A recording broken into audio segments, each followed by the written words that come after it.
Alright guys, welcome to Red June Cup number 4, our last qualifier for the June monthly finals. My name is Peter Canapit Hartnell, joined by the ever wonderful Hacksaw. Hacksaw, how's it going today?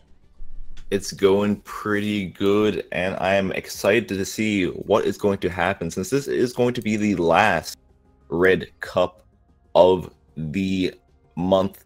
We have quite a few teams coming back and some new faces as well, and they are going to be battling it out in just a few short moments. Let's take a look at the bracket and see who we've got coming in. So, in our number 1 seed will be Victory of Lords, one of the 3 teams. Victory of Lords, NewTubers and Royal, currently tied up at the top of the table with 200 points apiece. So we know those guys will be getting through to the monthly finals, but today they will be competing for that top seeding. We also have ASW Esports and Shadows going to be battling it out in RO16. ASW got knocked out by Victory of Lords last time, so I'm really thinking that ASW is hoping to get their revenge on Vol. If they can get up to the quarterfinals, if they can take out Shadows. Shadows, we'll see if they are able to step up to the challenge. Just below them, we've got Adidas team versus the Destiny Tryout Squad. I've learnt to be very wary of Tryout Squads. They tend to perform a lot better than a Tryout Squad name would suggest. Adidas team, one of our teams who are currently in the 7th and 8th place of the qualifying position, so they need to do well today or they may not make it into the monthly group. Violence versus Score Gaming. I don't think we saw Violence last week, but seeing them come back once again is a good sight to see. It means some new competition for all these teams coming in. Score Gaming, they also would want to get revenge on Victory of Lords after getting knocked out in the semifinals, but up the ladder, they would have to challenge some pretty tough teams to actually get to that point. Yes, it's going to be quite a brutal top half of the bracket. We have got Bang Fam as well. So Bang, Score, and Dark Care. So I don't think we've got playing today. We'll check a little later on down the bracket. Are all tied up for the 4th, 5th, and 6th positions. So we're going to be trying to get through as much of the tournament as possible, but it may not be as easy as it might be otherwise. Bang Fam going up against Severe Red. We'll see how well those established teams are able to punch through and maybe get to semi-final stages. Up next, we have Nonstop versus Cold Tryouts. Nonstop seeming to be a new team, so some fresh blood entering the tournament. But we have seen previously Cold Tryouts put in some pretty decent performance. So it's going to be a pretty challenging opponent for that first game. Another interesting match to see. Hopefully we'll be able to get some sort of footage on that as well. We have the 098K League against the Incredibles. Actually, you mentioned the new teams coming in. Great to see the fresh blood approaching. But of course, we can't ignore our number 2 seed down the bottom, the Royals.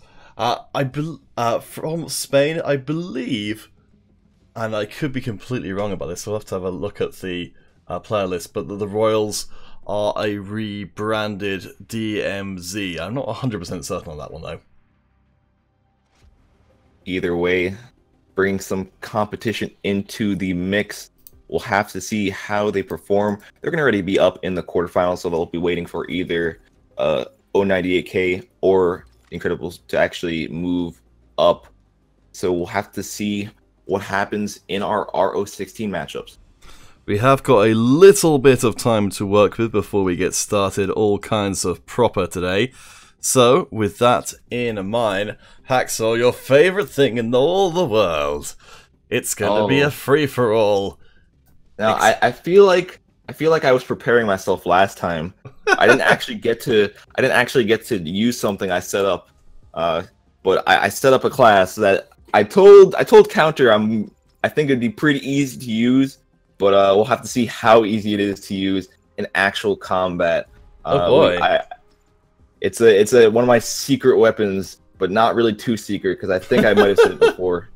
But we'll see how it turns out. Let me get in that lobby real quick. If you guys want to join yourselves, feel free to do so. The passkey is the same as always every stream, ESL123. If you want to get in on this early game custom match, we will be trying to do some of these throughout the cup.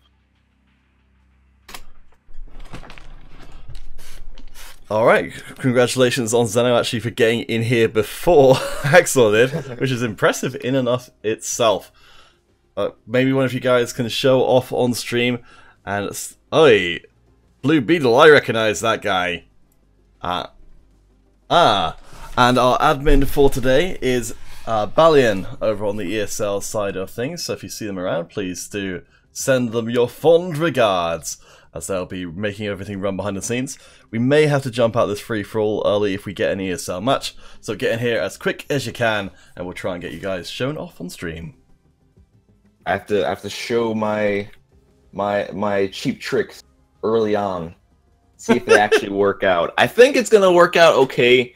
I would be technically using a tier 1 weapon, but it's a very strong tier 1 weapon if you know how to use it correctly. Oh boy, every time you say you're going to do something surprising, I'm always like, please let it be the crossbow. Please let it be the crossbow. We'll find out right here. Crossbow, I don't know if they changed the crossbow. When I originally used it, I kind of found it underwhelming just because like the hit rig with it was kind of weird. My favorite memory of the crossbow is I don't know if it was you and Radu or someone going into the game to test how particularly useless it was as a weapon and be like, it really is very bad. Well, when I tried running it on stream, I was always like, what is this thing? What is going on here? Alright. Well, you now see I'm going to be a noob using an aimbot weapon, but who cares about that? You know, it's all about that free-for-all. Free-for-all has no rules. It's all about the wins. Well, there you heard it, guys. Nothing is off the table anymore. Haxel has declared that Ganaki will reign. You can, of course, join in this free-for-all while it's in progress using the passkey ESL123. I think they've maybe still been invited to global chat. And, well, first blood to Shad. Congratulations. I got quick scoped right there, so that was kind of unfortunate for me. Only downside for this weapon, it doesn't do much damage. Like, I almost took him down there. However, you have to be pretty careful about it because it doesn't do too much damage. You have to actually hold the aim on the players for a pretty decent amount of time, and if you actually aren't careful like that, you can get hit by a sniper and almost go down in one shot. We'll see if I can actually find someone maybe at long range, because that's, I feel like, where the weapon kind of shines. You have to actually be at a bit longer range and try to stay away from people like the recons, because they can take you out pretty easily. As you see, I walk straight up to the player that I actually just killed. Let's see if I can get this kill from behind, or if I just fail and get no-scoped. Oh man, that clip size is not so big, is it? No, it has 40 bullets. However, I feel like it takes maybe 20 shots to actually land for a kill. So it's not the most efficient at taking players down, but it's also, it has like its crutch to it, which is the fact that it aimbots for you. I'm not doing too good with it right now, which is actually kind of sad. I thought I was going to be doing a lot better, but I'm getting wrecked by all these people who are actually out DPSing me, actually taking me down a bit faster, or like that right there, getting instantly headshot. Because this weapon, I'm pretty sure it can't headshot unless you're aiming in a really weird way. And I am not getting very fortunate with these spawns either. Well, Hunter has some advice. Suggesting using the Scorcher Claw to try and bump those DPS on this particular weapon, which I think could work. I could use the I could use my drones, but I just choose not to, because like if I go to use them right now, like people who just walk up the stairs are just gonna blow up, which isn't really the funnest thing to do. Like I just used them right there, but we'll see. All right, this is the optimal range right here. As long as I don't get sniped, I could use this range. I don't really see these players, but the fact that it has like a laser beam that aims on them is helping me out. Hello World Gaming. Well, we've actually managed to get some discussion going about the Tony, the crossbow. So if you charge up the Tony, you can get a decent amount of damage. I think it's one of those ones where it's, you know, the amount of effort you put into killing someone with it isn't worth the outcome. But I hope one day, because it's such a cool looking weapon. I really wish the Tony would be competitively viable, or at least, you know, kind of viable in a really roundabout, extremely small case way. Yeah, the weird thing about it is the fact that you have to like load 3 bullets to actually get a kill on most players is kind of unfortunate. Since, yeah, first off, the reload time for it isn't the best, and second off, it doesn't actually start with all 3 bullets in it, so it's not like you just pull it out as a secondary is and actually get a kill. You have to actually load it up first, then fire the shots to actually do anything about it. Also, I'm actually doing a bit better now. I've actually been getting some kills, so I'm just slowly adjusting to this, adjusting to the range these players are playing at, and being able to get that laser beam shot. I didn't even see that second person. Wow! I was aiming at the wrong person. The beam locked onto someone else that was behind him, got the kill, and then switched back to him. Hey, well, there you go. I'm honestly kind of impressed. You know, I'm doing a bit better now. Let's see if I can get some more kills. I'm gonna go back to one of my favorite positions real quick. You know, gotta use these things real quick as well, just to have some extra safety. No one's coming up here without my permission. And then we use the laser beams to aim at players across the map and try to get some kills. Oh, I think you're about to receive a visitor. I am receiving a visitor. Also, since I have since it has pretty low damage up close, it's very difficult. Oh, does it have increasing damage over range? Not necessarily increasing damage over range, just more so the fact that the circle, as long as they're in the circle, they keep on getting hit by the shots. So if you are closer, they usually you'll miss the shots, or it'll lose the targeting. Because like right here, I have perfect range on all these players I could see. So I just need to aim at the circle and I'll get the kill. But if it's someone up close, they'll constantly be moving in and out of the targeting range. So it makes it a lot harder to actually secure any damage. Blue Beetle, thank you for joining the game. Sad to see you go, but welcome to US Patriot from the chat joining in. Oh, Axel, I think this is a wonderful thing you've done here. You've really fired up the conversation in the chat. A lot of people initially started off just calling you a giant noob, but the conversation has evolved somewhat since then. We've got some good support fans in there, and now they started talking about the FIFA World Cup. So there you go. All right. Well, you know, I'm not in last place, so I feel like that's probably one of the key things for me right now. I'm actually doing I'm doing pretty good. I'm 14 kills in, not terrible, but also not too good. Also, there's people that are coming from behind me. Yes, and he has a shotgun. Oh no, he's a sniper. Never mind. But I'll still use that. See if I can get a kill here. Maybe not, because I can't really do damage.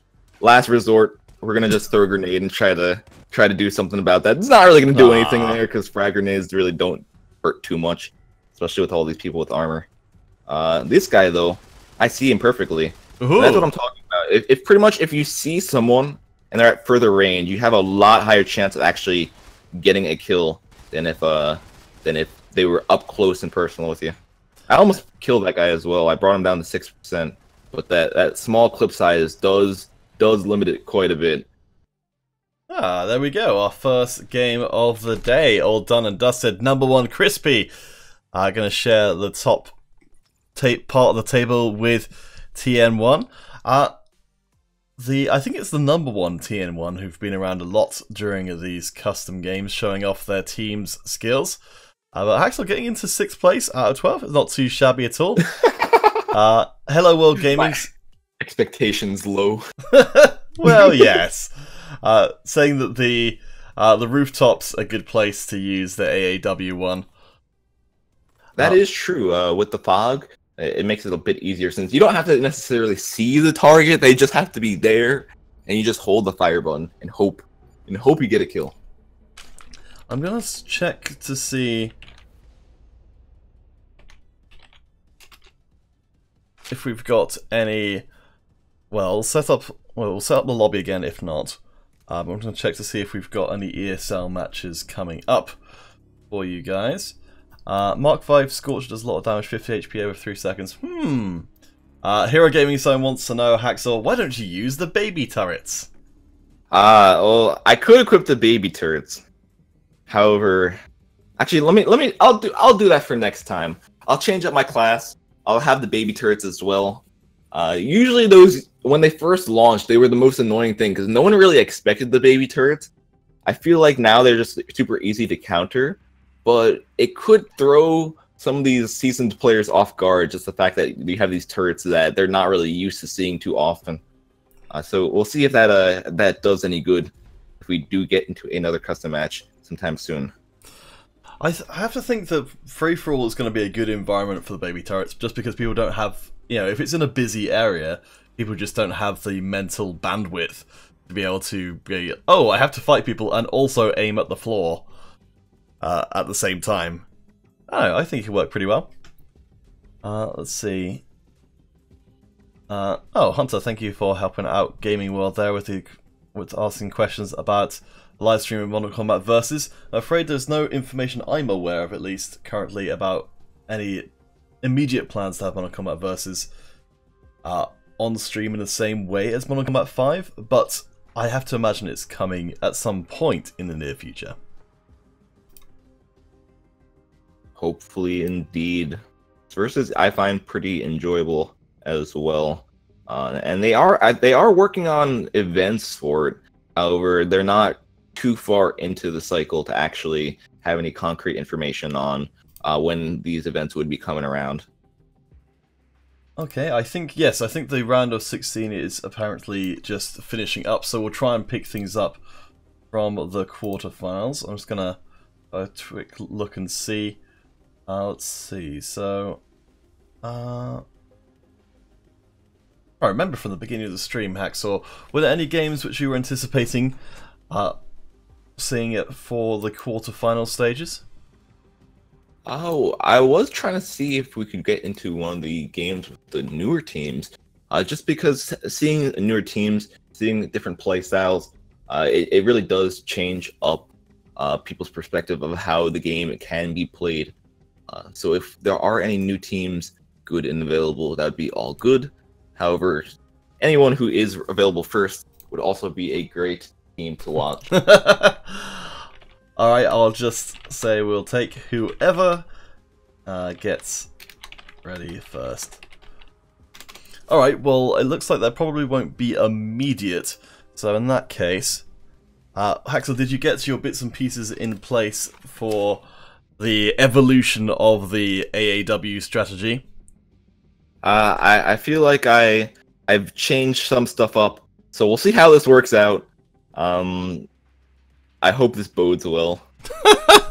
We'll find out soon. All right. Sooner or later. Overtime will be the next destination. So, like as before, we may have to abandon ship on this one if the ESL matches come a-calling. But if you get in here as swiftly as you can, we'll get as much of the game on stream as possible. Let's see.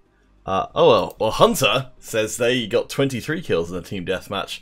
2v6 with an AAW one. There you go. Well, that's the standard you got to live up to, Hacksaw. Wow. The thing is, the team deathmatch is completely different than a custom free-for-all game. Since you have all these people on the same team having to be able to protect each other. Meanwhile, free-for-all, with a weapon as weak damaged as the ASW, you have to kind of focus on players. And it's a lot harder focusing on players when there's a lot more targets to actually focus at. Yes, I can imagine it working pretty well in a team deathmatch as well. Just it kind of feels like there's, as you were saying, there's some sort of very specific circumstances it works well in, and you're with your team covering your flanks and things like that, you're much less likely to run into the weak points of the weapon. Diari asking why banned me in ESL. I'm afraid, Diari, I don't know. You'd have to file a ticket with the admins to find out what's happened there. We don't have any sight of the ESL side of things. We're just in charge of the streamy bits. ESL 123, your passkey for getting in here, or the global chat invite. It looks like we're filling up pretty quick, but you can, of of course, come and join in once it's underway. We've got 6 players, so I think we'll get started so we don't end up missing out. So let's get going. Alright, Hacksaw, we've got 6 players to start with. What position are you shooting for this time round? I would hope higher than 6, but I don't even know at this point. I used to do a lot better, but then a lot more fierce competition started coming in, so my results have been diminished. So we'll see if I could do any better. I do have some changes in place. We'll see if this does work out at all. I do actually have a full class change, so I did equip the Bosk, so a pretty meta weapon. But the question is, can Haxer do good with a meta weapon like this? I would hope so, since it's the Bosk, but you never know with the teams that you're going to be facing, with players behind me that I saw on my radar but at the last second. Oh, the Bosk does actually melt players a lot faster than it should have. I stopped moving there, but fast spawn is on, so who cares about dying? You just go in for the kills, and that's all you're aiming for. Yeah, man. Behind me. It's a game mode where literally how many times you die is not relevant to your winning. As long as you can keep getting kills, then you'll keep gonna get pushing up. Alright. Let's see. Hunter's got a question. Well, I guess we'll pose to both of us. I can't aim. Oh my gosh, I can't aim for my life. But he can't aim either, so it equalizes. So, of course, the hot topic for quite a while in Modern Combat 5 has been the ubiquity, how common snipers are. Hunter's suggestion was maybe to try and nerf the mag size of the sniper rifles in general. You think that would be a effective change? Like the mag size is one issue. It's not really an issue with the sniper, but the fact that the mag size is large does help them be a bit stronger than they can, because players can just spam them. But that's only part of the problem. I think the major problem with it is the fact that these snipers have such good accuracy, especially if you just add on a suppressor to them, that it doesn't really matter if you're spamming shots. The fact that it has a good accuracy, it'll constantly making sure that you actually are hitting these shots. So if the snipers had lower accuracy, I feel like they probably could have done a lot better in terms of actually balancing them out. Yes, we'll have to see. Oh, nice double kill there. Wow, you're in 2nd place. Ronik's the only one above you, and apparently the Where did he go? He disappeared. I was trying to look for that guy. Let's see, what are people asking in the chat? Let's see, so Hello World Gaming. So, if you're asking how you can participate in the community games, I think, yes, so Hunter's already answered that. ESL123, or the invite in the global chat. Hunter, Hacksaw is counterfeit streamer friend. He joins it every now and again. That's not true at all. Hacksaw is the original. I think I crashed. And the best. I might have crashed, which would be really unfortunate since I was doing good. Oh no! But I froze. So hopefully it responds, but I think you might have to join back in again. Maybe I have to relaunch the game. That's unfortunate. I was doing good. Okay, this is rigged. This is rigged. I get in 2nd place. The first time I get in 2nd place, it's like, no, you don't deserve this. You're gonna go back to the last place when you rejoin. Feels bad, man. All right, well, we'll see if I could salvage this in any way, shape, or form. But right now, I don't think I would be able to with the amount of kills people have over me. I might, but it'd be quite difficult to do. Let's see if I can get in on that last spot. Right, I've just realized something. I think the reason I got confused about... So, people have been asking if the Tier 1 Bounty Hunter rifle, which we were using in the previous game, is banned or not from ESL competition. I thought it was called the AAW, but turns out that's not the case at all. It's actually... yes, it is the SLS3, so that absolutely is banned from regular ESL competition. Well, the SLS3 is actually from the Bounty Hunter class, so I was using the Sapper, which is not actually banned.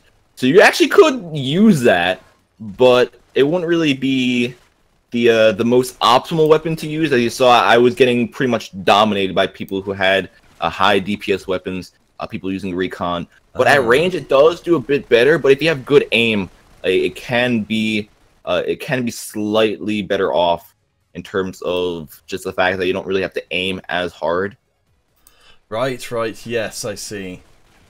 Oh boy, too many guns, too similar. But I think Haxel's going to have too much ground to make up in the last and can only play Kingmaker.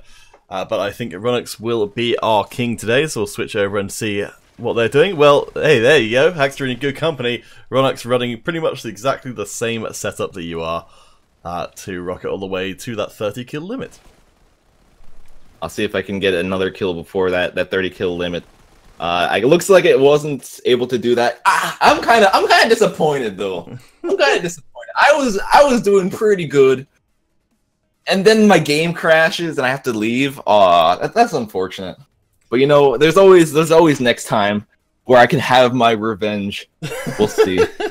I've heard that's an upcoming expansion for Mortal Kombat 5, Haxel's Revenge. I mean, I don't have confirmation on that, but Alright guys, we will take a little indie break and start up our first giveaway of the day, which will be over on the Twitch page. Details will be coming up on the stream momentarily, but it will be hashtag RO16 into the Twitch chat, and when we return, we'll either have some ESL action for you, or some more community games, so stay tuned, and we'll be back soon.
Alright guys, we are back once more. We await the arrival of our first official ESL match, but while we do, please come and join us for a team battle on the construction site.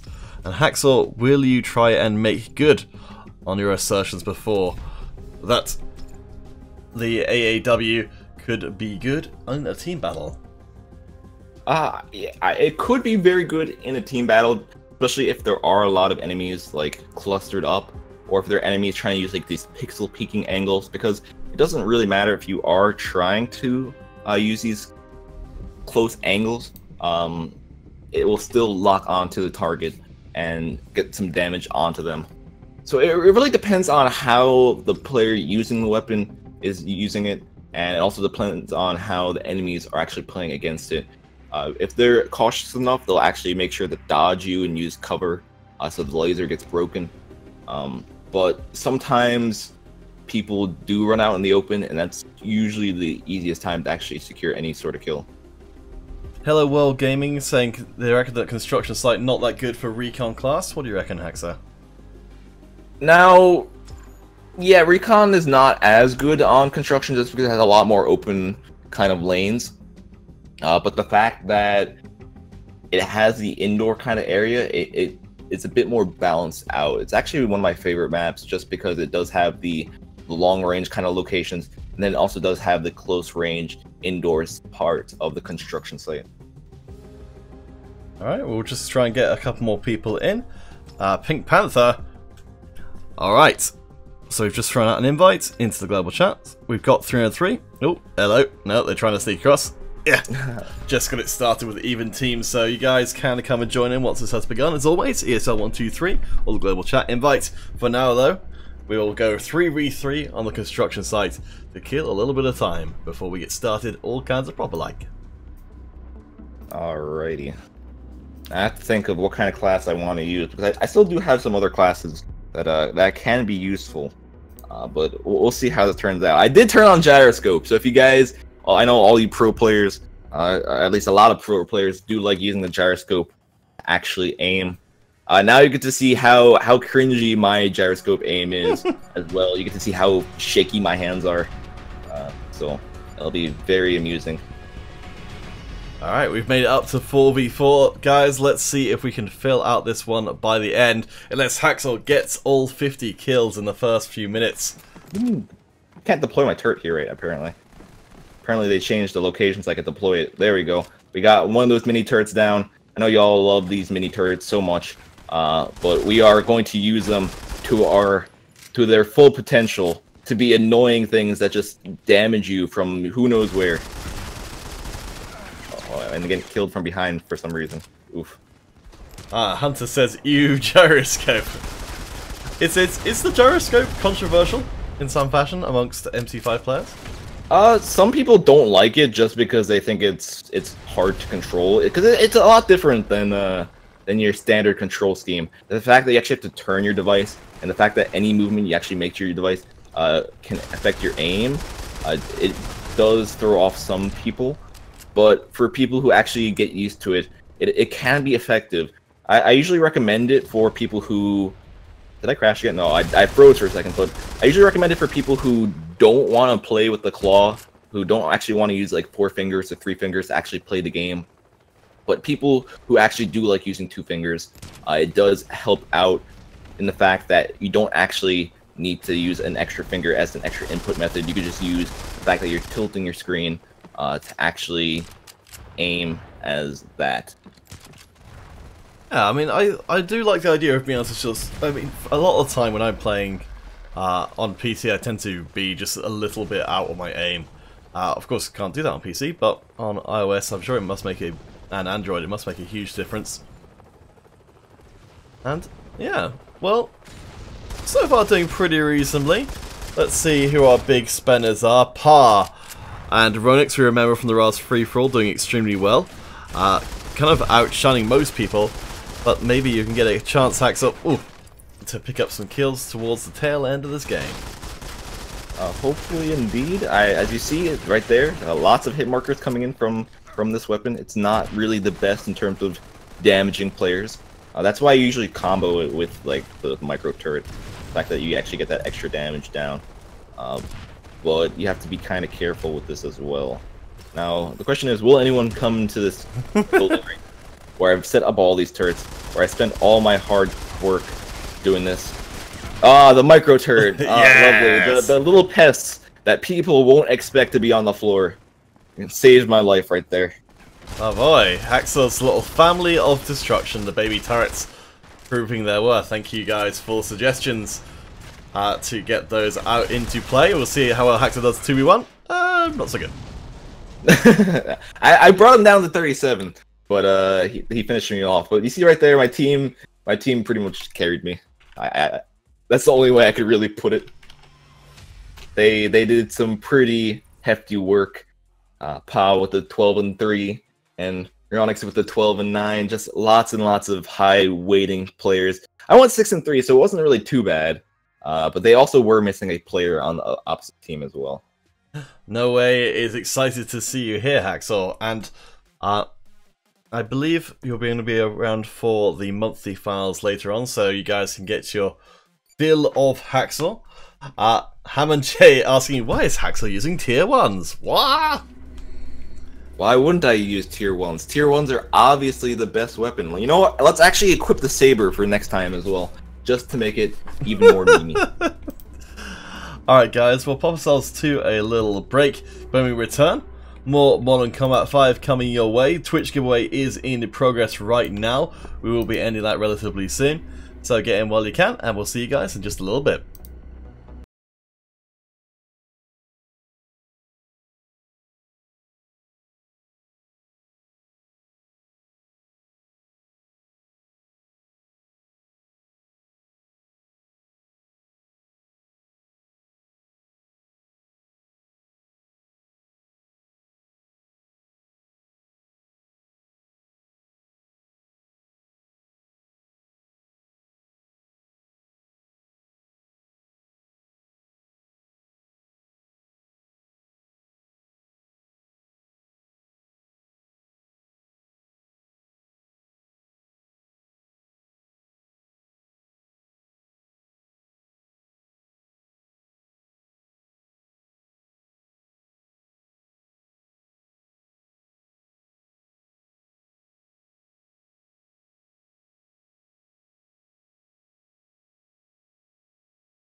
Alright guys, we are back once more.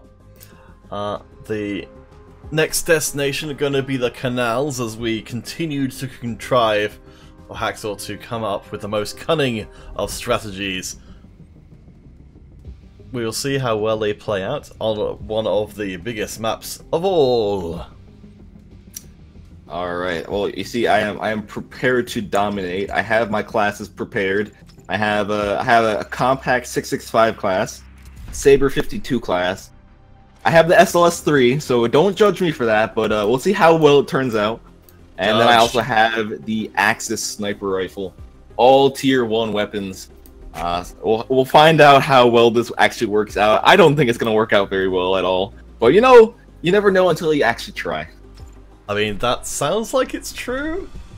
I think sometimes you can infer. But yes, we'll see. So please to come and join us. As always, ESL123, the passkey, or the global chat invite. Let's get a few of you guys on stream in front of the world. No way asking, will Hacksaw use tier 1 heavy? That is a question, no way.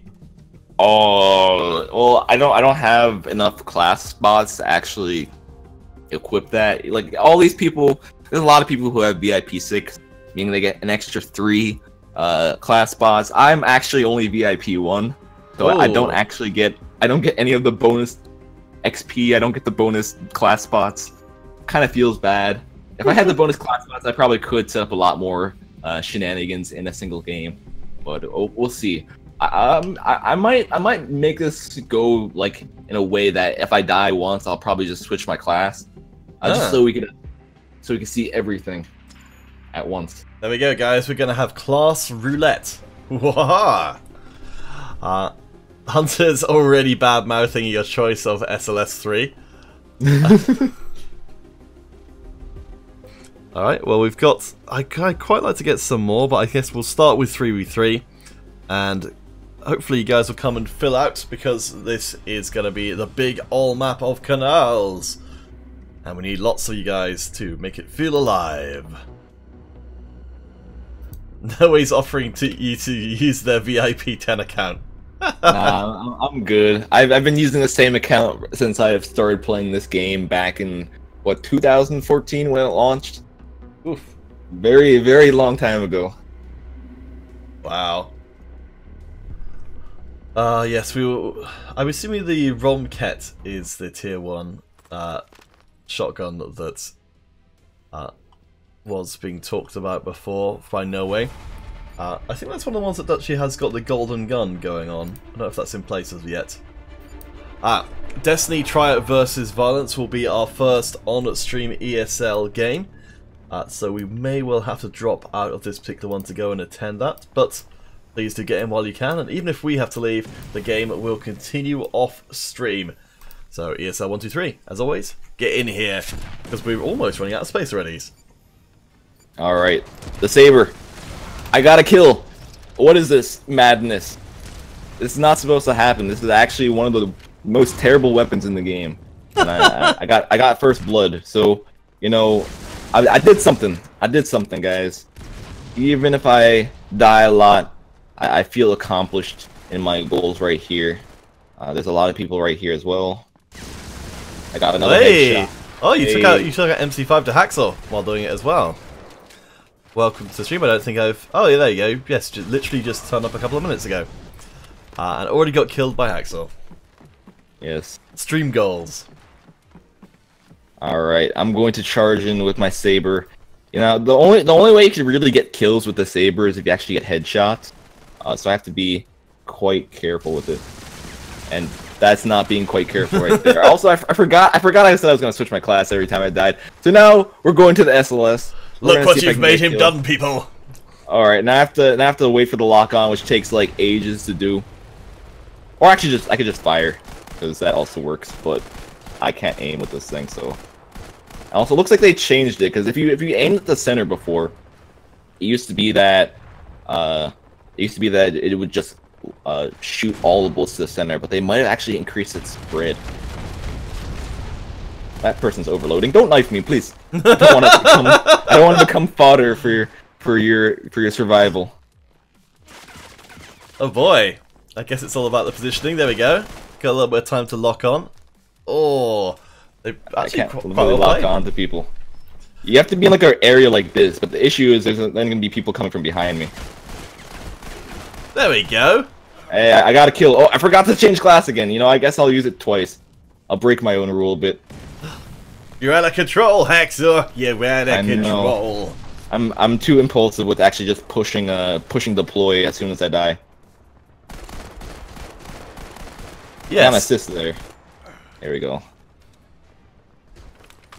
Aha, tier 1 sniper. Let's see. So that's the A6.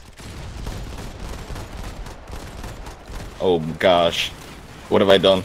Oh, interesting facts about the A6. It has the highest rate of fire of all sniper rifles, apparently. Also, I'm using probably the worst scope for it because I can't actually aim with the. I can't aim with the scope for my life. I can't aim with. You're not wrong. I can't aim with anything that has like a high zoom for some reason, which is kind of sad. I died twice with that, so I guess I switched to something else. I have a compact, so I feel like I might do a bit better with this thing. We'll see. Oh man, I kind of feel like we're really setting it up. We're setting the scene here for a tier 1 meme game for next time round. So we'll be looking forward to that. I think we have got, yes, we have got a passkey for our ESL game, so we'll have to leave you guys to this one, I'm afraid. But it will open up a spot for someone else to come in. But that's Destiny Tryouts versus Violence coming up in just a couple of minutes. So guys, please do stay tuned, finish out that game on stream, and we'll be back with that next ESL game in just a few moments.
Alright guys, we are back with our very first ESL game of the day. Yes, I've been corrected. I misspoke saying it was going to be the next game, but I got confused with all the custom games we've played already.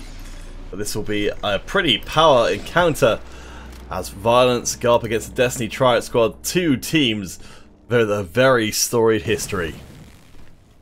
Well, these two teams also have their own two different sets of strategies. Violence is going to be trying to take the top portion of the map. Meanwhile, we have Destiny. Actually, no, I think I just flipped it up. Destiny actually trying to take the top of the map. Violence is going to be on the bottom. Whoever actually gets this first blood will have a pretty severe advantage because on this map, you don't actually want to push towards the enemy. You actually want to try to wait it out. You actually want to try to get that first blood and try to force the enemy to come to you.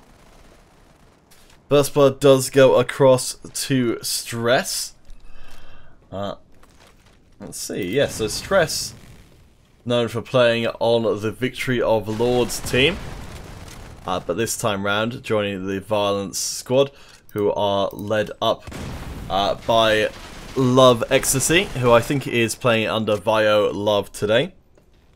But yeah, very cautious play from both teams, keeping their distance. But of course, Violence now have the capability to force Destiny Trout to come to them with that 1 kill advantage. And we'll make that a 2 kill advantage as Violence is able to secure another solid kill. And that will start putting some more pressure onto Destiny. You do see Destiny trying to peek down the stairs a bit more in some cases. But Violence is covering all the angles. They have players watching all these hallways, just making sure that no one can really make any sudden movements. And Destiny's trying to think of a way to get down, and it looks like Suthi is going to be able to pick up that first trade back kill. Lunatic able to get one, but Devin starting to come alive. We've certainly seen very strong performances from Al Devin. Stress keeps the numbers high for Violence, and we're still back where we left off. Devin off to the side in the control center there, looking to try and sneak around and pick off a kill onto a Violence member. Will have the good positioning, but doesn't manage to make the first pass. Comes back for the second, takes out Lunatic and Stress to tie up the score. I do actually like the strategy that Destiny used right there to actually take command of the bottom of the map. They had all their players on the balcony, just jump down at a similar time, push in. Yes, they did lose some players in the process, but they were able to actually secure some kills. They were actually able to force out Violence from the bottom of the map. However, now we're in a kind of different but similar circumstance, except for we have like a role swap. Violence on the top, Destiny now on the bottom. Will Destiny be the ones to actually make the move once again, or will Violence try something tricky? Hunter getting triggered by Stress's trinket, wearing that cup with pride. You can also have a little drink from it when you get thirsty on the battlefield. We are of course back on the rooftops for our first ESL game, hoping we get to see some of those auto-aiming AAWs, but haven't so far at least. Stress escaping with quite critical HP. Lucky that he didn't go down there, because any more kills going to Destiny would put that score at a 1-point difference. We do see Destiny, however, try to rush to the top, having some players from all angles trying to push in. And this could be a moment for Destiny to actually try to take back control of the top of the map.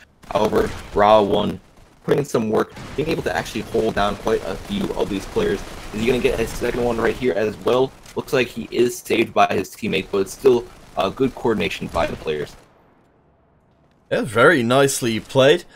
Let's see where those big numbers. So it is still going to be Stress leading the pack by a considerable margin, keeping the recon in play for the time being. But the rest of Ra1 getting into the fights, and wow, Destiny Trout, the clumped up there. Stress going to go right into their faces, runs right past multiple members. Will get punished for it though, as Devin able to sneak through that last kill. If he was able to actually get that reload in right there without actually trying to sprint away, he actually could have taken maybe 2 of them out with the amount of damage he actually put on with that first clip he sprayed. He tried to escape, but there's not really too much escaping while you're reloading, while you have 3 players actually just staring at you with sniper rifles. We get a large overview of the explosions raining down on the rooftops, as right now it's looking like the Violence team have got what they need to push through this first point. Uno does fire back with that notorious imp in hand. Asta able to put pay to any thoughts of comeback with a well-placed airstrike.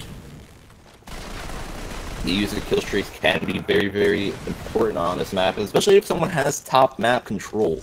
The fact that you just use a single airstrike, use a single bomber, and pretty much clear out the top is quite important. But the thing is, getting those kill streaks originally can be kind of difficult. We haven't really seen too many people using the Assault class, which would make it much easier to actually secure those streaks, especially with the cores that make it so you have double the points towards your kill streaks. So it's actually kind of interesting to see how they were able to get these high point streaks in a game like this. Oh, as well, I'm interested to see how Kadim doing extremely well for the Destiny side, Stress for the side of Violence, both using the recons, both finding great success for them. And I'm kind of surprised. I was expecting to see the snipers dominate more, but the real big money seems to be in recon, at least on the rooftops. Especially once you start getting up close, if you're not really trying to turtle up, these recons will bring the most DPS in a close range situation like this. Getting up close and personal, having that radar to actually tell where the enemies are coming from, just very, very important perks for the recon class. As you see, just pushing in, trying to do some heavy damage. These snipers not able to do too much, as getting rushed is quite difficult to deal with. 20 seconds left to play. Destiny try out one last chance to make up the difference. But with Stress and Ra1 exchanging there, it's going to be down, I suspect, to just the last few remaining members upright. But I think the chance has passed with Lunatic and Stress both getting last second kills in. That's a 7 kill advantage and a definitive first game across the Violence. Quite an interesting game we have been able to see. The first game as well. We'll have to see how well Destiny is able to come back from this, especially with the upcoming second match. We'll have to see how well they do on Scramble. Alright guys, I think our MVP from that round definitely has to be Stress. But for now, we will head to break. We will be drawing our Twitch giveaway after this match has been concluded. So get your entries in there while you can. And we'll be back in 7 minutes or less.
Alright guys, welcome back to our next round of competition between the Destiny Tryout Squad and Violence.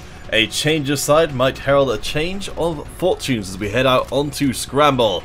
Game 1 to Violence, Destiny need to win this one. Well, since we are on Scramble, the way that the map can be played out is quite different than on Rooftop. You already do see both teams trying to take up positions with their sniper rifles, try to use the range to their advantage, and we actually have some pretty interesting positioning by both sides. Usually you'd have people pushing out a bit further out, but you have people now in the bunker. You also have people in the back of the blue spawn as well. However, Violence is able to pick up that first blood. Yeah, good spread here from both the teams. I can see you guys talking about saying that you taught me how to speak in Kurdish a month ago. I don't remember that at all, but apparently slaw means hello. I don't know if it's said in the same way, but to all our Kurdish viewers, slaw, I guess? Alright, getting back to this, we do have some more kills coming in from both sides. Heza is able to pick up a kill with the Lack sniper rifle, and that does put Destiny in a 2-point lead, which is okay for us right now. Another 2 kills coming in as well, 4-point lead so far, which is what they would need to actually hold on to the reins of this match at the beginning. A very strong start here from Devin. Let's share back in with Stress, who did so well in the previous round. So far in the first minute and a half, yet to land a single kill, but will take a death thanks to Devin, who is going off in this game. 3 kills so far, untouched in return.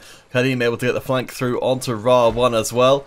Xerx's finally getting a kill back in as Violence struggle to stabilize. We do see him actually overload right there from a shot from Heza, getting taken out. Destiny putting a lot more work in on this match than we've seen in the previous on Rooftops. Maybe just not being as adjusted to Rooftops as their counterparts, as Violence. And you can see how well that is working out right now. A 12-point lead over the opposition. Quite a great way to get back into this cup. Quite a great way to get actually back into the running as well. They have a very solid chance to get to a Game 3 at the moment. Yeah, more than doubling the score of Violence. These two American teams, very storied history with one another in one form or the other, as Lunatic gets in 2 from range. Yeah, it does look like this is going to be Tryout's game so far, unless something dramatic happens to shift it over to the Violent side. 10-point difference so far. Kill streaks in favor of Destiny as well. Stress still just trying to pick up some kills, but even so, Destiny just constantly putting in work, stopping anything from happening. Uno getting taken out right there from a shot from Lunatic. Lunatic is going to be pushing from the flank, has a very good position, looks away for a second, almost actually misses that kill, gets someone behind, and actually gets the kill on Suthi as well. And has opened up the left side of the map for his team.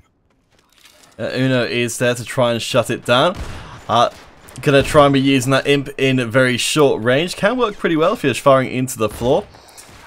Able to take out Lunatic, and yeah, Destiny pushing it forward once more as Suthi takes out Asta. Violence pushed right back into the corner. Violence going to be trying to take a different approach. Instead of actually playing too offensively, they're going to be now staying back in the back of the map, hoping that the enemies come to them so they can secure these kills. Now it's up to Destiny to see out their plot, to actually see that they are going to be playing defensively, and not really push in, try to just play a bit more passively. Since they are the ones with the advantage, they have no reason to actually peek right now, especially with the lead they have. But with the curiosity they have players peeking every once in a while, just slowly feeding some more kills. Oh boy, well, curiosity and cats, that story told over and over. As Derek's able to pick up one more. Violence are closing the gap ever so slightly. I did wonder, just like you, Hacksaw, whether or not this was the right strategy for Violence, but it looks like compressing the game just down to these sniping lanes, working out pretty well so far. Well, we've seen a lot slower paced gameplay going on right here. Violence still able to pick up some kills, Destiny some kills as well. Question is, will they be able to secure enough kills, 10 in total actually, by the time this match finishes? Lunatic picking up one right there, but with only 2 minutes left in this match, this is getting quite close.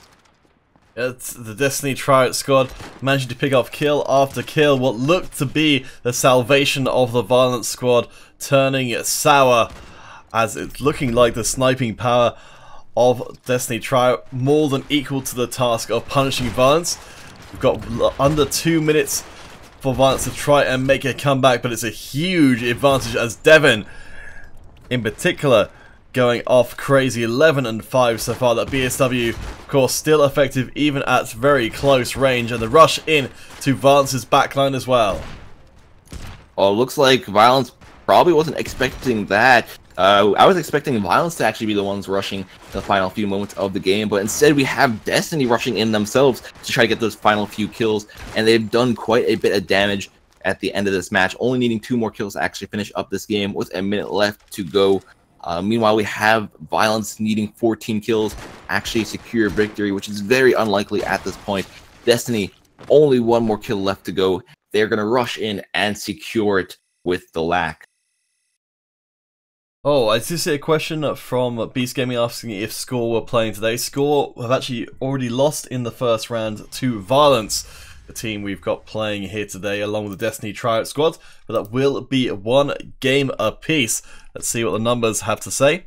Suthi and Aldevin both getting some very good performances in that game. I guess, yes, Devon gonna end up with probably, yes, I think with the best kill-death ratio, though Lunatic getting a lot of kills for Violence. This all means, of course, we'll be going to a 3rd round of competition between these two. The Twitch giveaway will be over when this series is over as well. We'll take a break and be back with game number 3.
Alright guys, welcome back for the decider between Violence and the Destiny tryout squad. Vantage our destination for this last quarter final game to determine who will go up and face against ASW Esports in the semi-finals. Well, already for Violence, they don't have the best start. Already missing a single player that either hasn't loaded in or maybe left the game. So Destiny will have that player advantage starting off this rush mode. But Violence going to be confident about it, going to be able to actually take control of the top. And having control of the top this early in can be quite effective, especially if you are able to actually go try to capture that relay.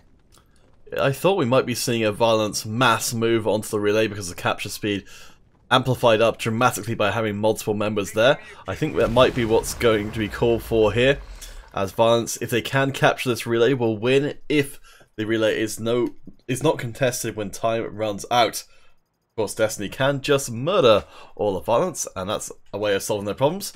But we see LoveVio putting out some stun turrets to try and make their defense a little easier. All right, now Suthi is going to be trying to cover the flanks, and we do have Violence actually getting on the relay. We're probably going to see some grenades coming in from Destiny tryouts to try to stop this capture, because once they actually capture this point, it's going to be a ton more difficult to actually get up there. We do see some of the Destiny members getting pretty antsy about it, but it looks like they are going to be able to capture this relay with no problems. That's City trying to go for the flank around, but Kadim managing to also work out this multi-pronged attack, and it will be 3 versus 3. Last 20 seconds. Stress still up. Will able to take out Kadim in close quarters. Now it's down to Heza. And first point falls to Violence thanks to a nice pick off there from Stress right at the end. Stress picking up 3 kills right there. The fact that they also had that relay captured for a bit. He's going to have a lot of extra points to deal with. A lot of extra perks to actually be able to purchase this round. But that is going to be not the best start for Violence again. They're going to be in a similar situation as the previous round, where we have Destiny in the lead by 1 player starting off this match. Yeah, they pick off will at least leave Violence with somewhat less in the bank they did before. But it looks like the strategy may well be the same as last time. Violence looking to establish themselves an early presence around the relay and getting the punish off. No, Lunatic the one going to get tagged.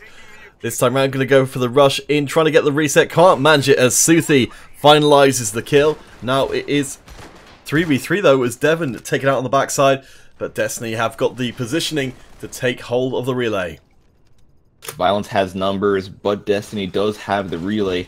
With these 2 snipers on the point, going to be trying to hold it down. They have pretty good firepower, but they don't have the manpower to maybe hold onto this position. As you see, there is someone going to be trying to flank under, going from behind. This could be a moment for Violence to have a full team push, actually maybe even take back this relay. They have 35 seconds to do so. I think it looks like the Destiny tryout players are aware that there's going to be some kind of multi-faceted attack coming their way. Here we go, as Suthi going to try and take the shot. Xerix goes down. This is the problem with the multi-pronged. It's so hard to coordinate, but Ra1 manages it. It's going to be the last 2 players going, and Stress finalizes that last kill. 2nd points to Violence. 1 more will see them enter our semis. I thought Destiny might have had it there for a moment, because that multi-pronged attack, yeah, they had everyone go in, but it seemed kind of scattered. So they would have 1 player go in, the first player got tagged, the second player went in, did some damage, and made the attention of all the other players from Destiny switch to the right side. But then you had the 3rd player come in and finish them off. Very well coordinated, and it's kind of interesting to see this coordination coming in from Violence. Violence again in a 4v5 situation, but this time Destiny has early control of this relay. Yes, with Lunatic dropping out, I presume due to some connection issues. This will be the chance for Destiny to try and turn this micro series that is a rush game around.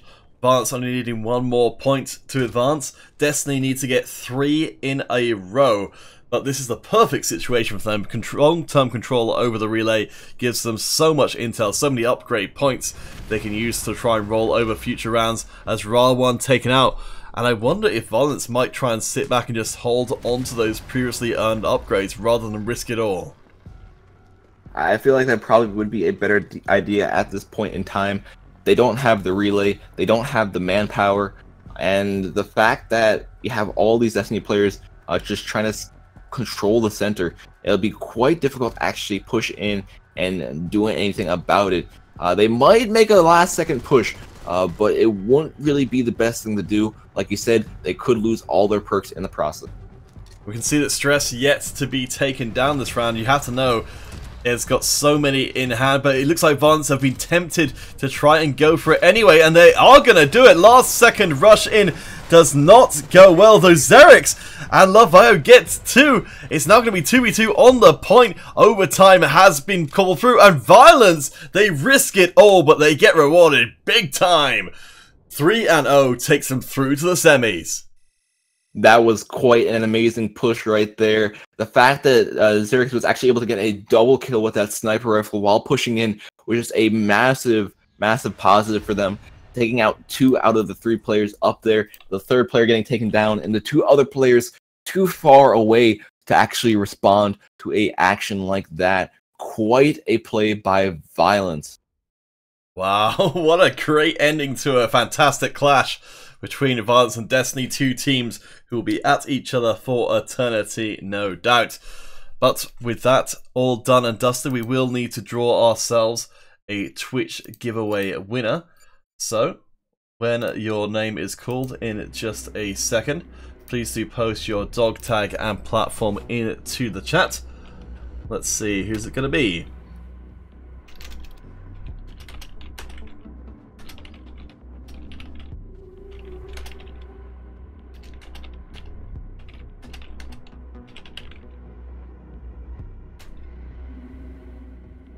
Okay, Dulzy will be our Twitch giveaway winner. We will be moving on to Facebook for our next giveaway. So, guys on Facebook, if you can type in #quarter, that will be your key for entry. Dulzy, if you could post your details on Twitch specifically. But for now, we will take a little break. When we return, I suspect we will have our semi-final ready. So stay tuned, guys, and we'll be back soon.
Alright guys, we are back once again. Facebook giveaway in full flow right now.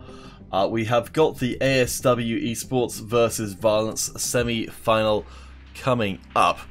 But before we get to that, we're going to have a quick look through the bracket and see if things were developing in the sort of fashion we might be expecting based on our early look at how things were going. So, I think one of the big stories is definitely going to be the fact that ASW made it through to the semi-finals. I believe during the Victory of Lords having to bow out for whatever reason. As you can see, the default win up at the top. I mean, Haxel, what would we have kind of rated ASW Esports' chances of taking out Victory of Lords otherwise? Well, we did see from last week, ASW was actually taken out by Victory of Lords. So it could have been another fierce competition between the two teams. But the fact that Victory of Lords just gave them the default win gives ASW a pretty solid chance in this semifinals. However, they do have another tough opponent to face. They will have to face Violence in just a few short moments. Alright, I believe the lobby is nearly ready, but while we've got the chance, let's just pop down to the bottom half of the brackets. You can see here that Non-Stop, one of our newer squads, getting taken out by the Cold Triads. We're still waiting to see who's going to win out between Bang Fam and Severe Red. And of course, the Royals, having the default win, will go up against 098 K-League. It's going to be quite interesting to see how the actual bottom portion of the brackets will kind of pan out. We haven't really seen many of these teams too often, but them being able to get to this point in time without having to face these dominant teams that are actually closer to the top is quite interesting, and it might lead to a pretty interesting grand final.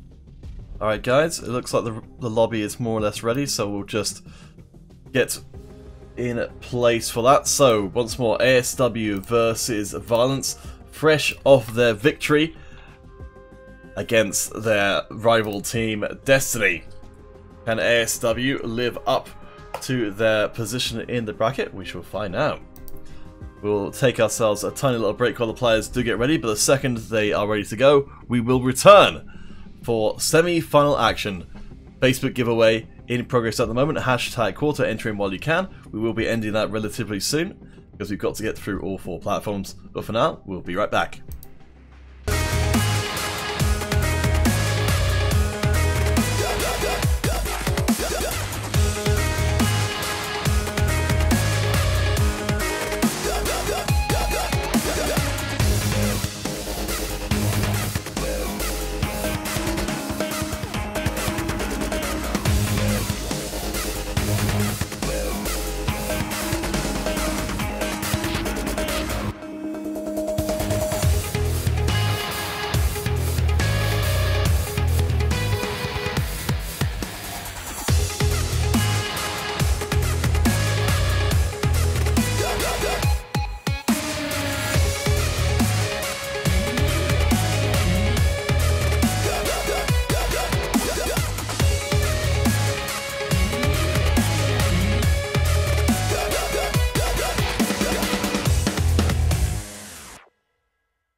Alright guys, we are back for our very first semi-final of the day.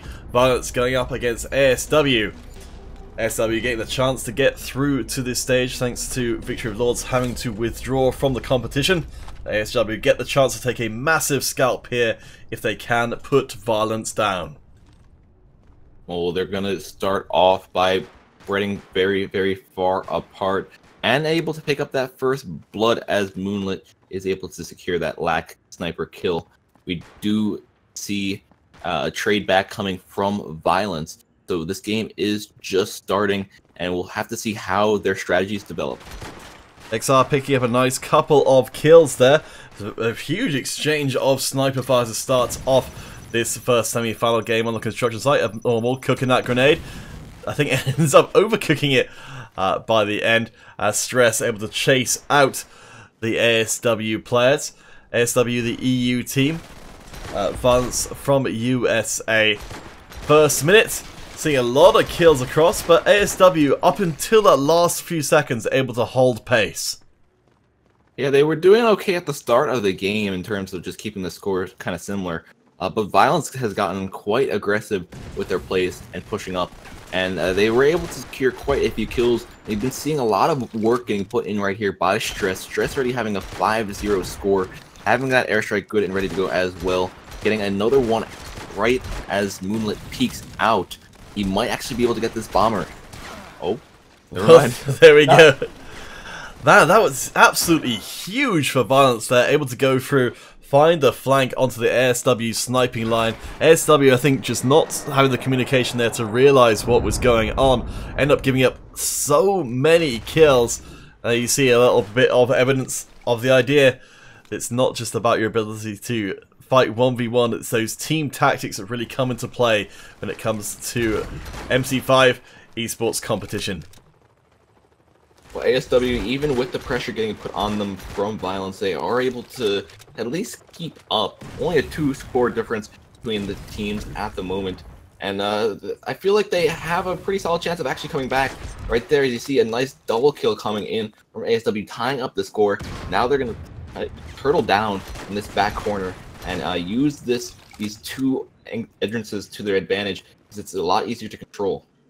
Yeah, really, really nicely done. Both Moonlit and Deepak picking up kill after kill for the ASW side. I think Violence going to have a little bit of a wake-up call there, that they cannot take ASW lightly, despite the fact that ASW came into this one as 9th seed. They are showing no fear of the American Violence squad, and we're going to be seeing those kill streaks coming in. We'll see how well they can be deployed as Moonlit pops around the corner and immediately punches through another kill. Still have lots of kill streaks being deployed by ASW. However, these kill streaks might only be letting them hold on by a bit. As you see, only a 1-point difference. You do have Deepak starting to overload, just charges in, tries to get that knife kill, but does get taken out. And it looks like Violence is able to actually overwhelm ASW, at least most of ASW members, and as the final one does go down. Wow, incredibly brutal short-range fighting.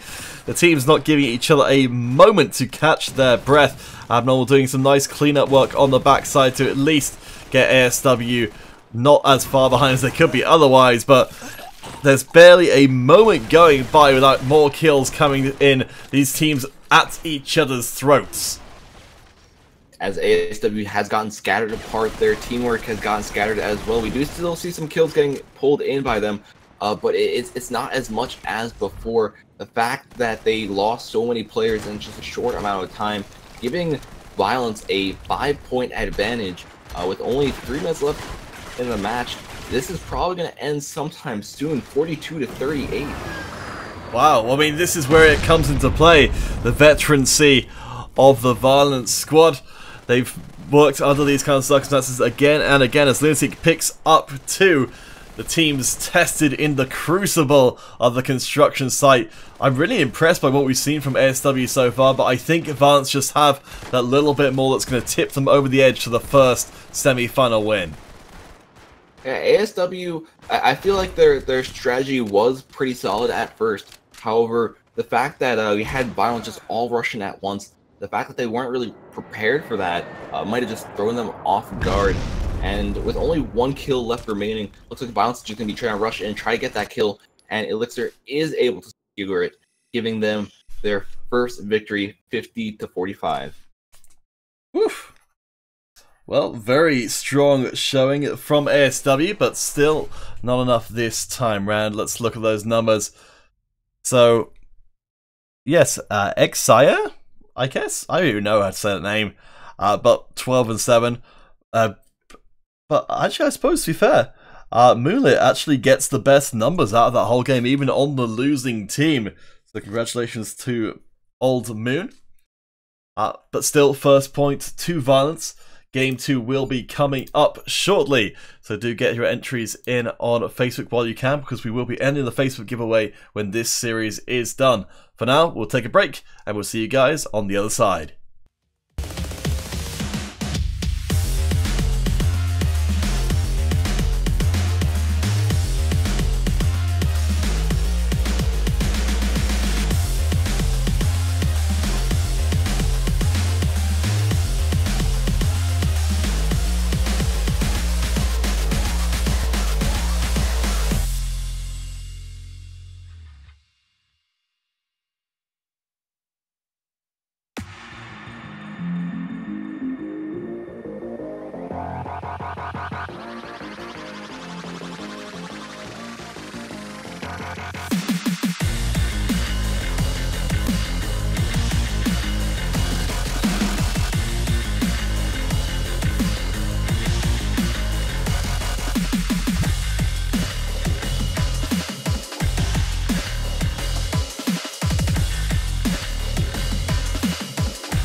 Alright guys, we are back for our second semi-final game between ASW and Violence.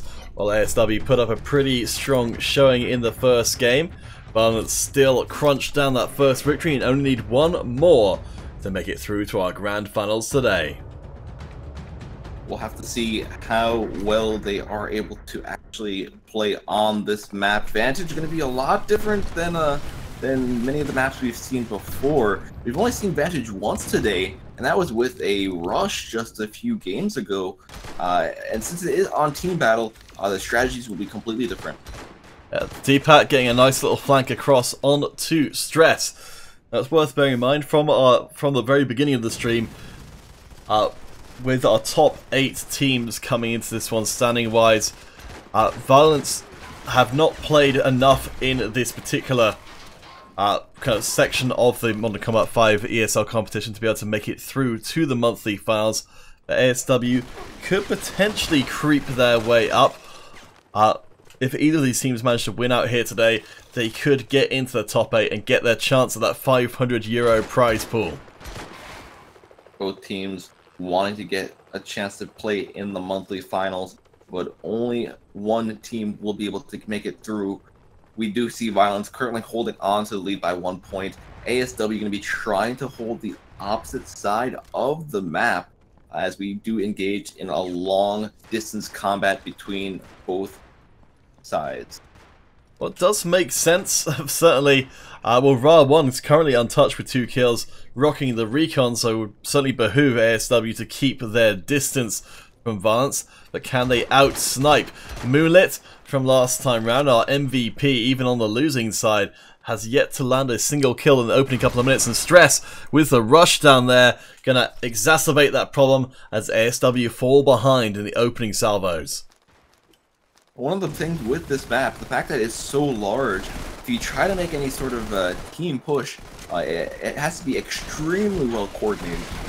Just because if you don't coordinate it quite well, you will be scattered and your force will be kind of dwindled.